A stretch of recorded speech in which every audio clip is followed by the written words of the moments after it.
All right. Welcome back, everyone, for another deep dive. You guys seemed really interested in learning more about this government directive, Yeah. the one that's got everyone talking. Yeah, especially with the big names like Elon Musk and former President Trump weighing in. It's gotten pretty messy. Uh. So we've compiled some research, Oh yeah. and we're going to try to break it all down for you. What do you say? Ready to jump in? Let's do it.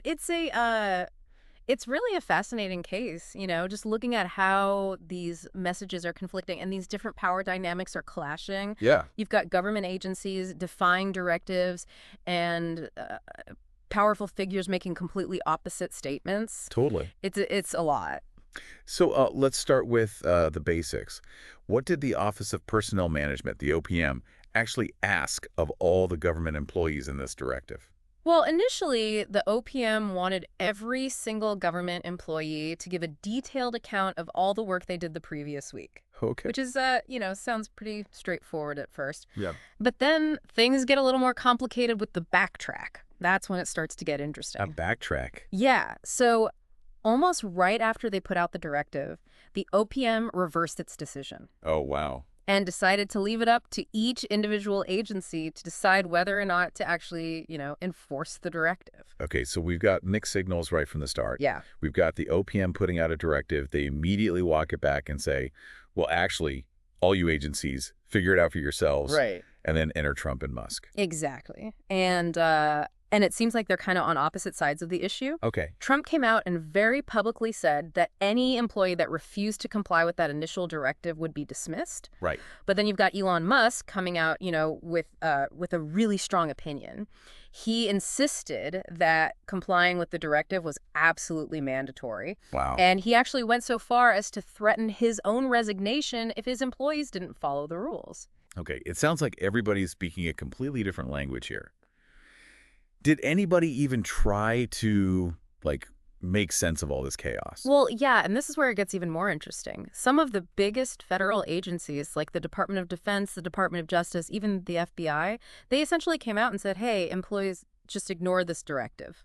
Wait, they can just do that? Yeah. I didn't realize that agencies could just completely defy a directive like that. Well, it really shows you how much power is at play here. These agencies, they're, the foundation of the government, and they're basically pushing back against what they see as, overreach. It doesn't really matter that big names like Trump and Musk are involved. Right. It makes you question, who really has the power in this whole situation. Yeah, definitely. It really just, underscores how complex this whole thing really is. Yeah. But what about all the people who were just caught in the middle of this? What about the fallout for all of them? Yeah, so understandably, a lot of government employees were really angry. They were getting completely contradictory instructions from different sources.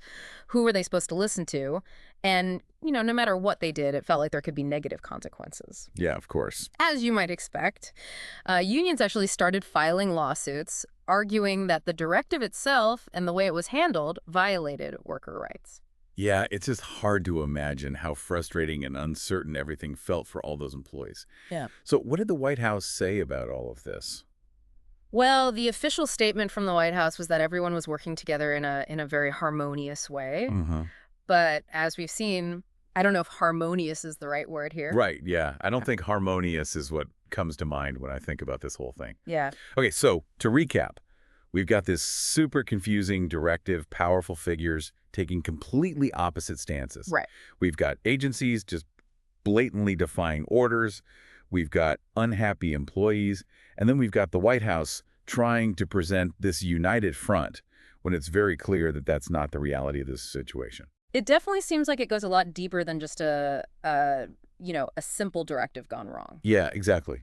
I mean, it makes you think, right? Yeah. If all these big government agencies and influential figures like Elon Musk are pushing back against this directive, what does that really tell us?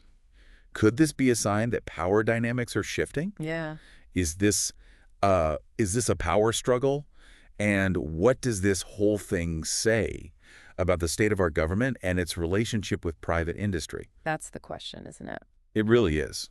This has been a lot to take in. It's been a really interesting deep dive. Thanks for joining us. Yeah, thanks for having me. And for everyone listening at home, remember, this is just one layer of what is clearly a very complex story.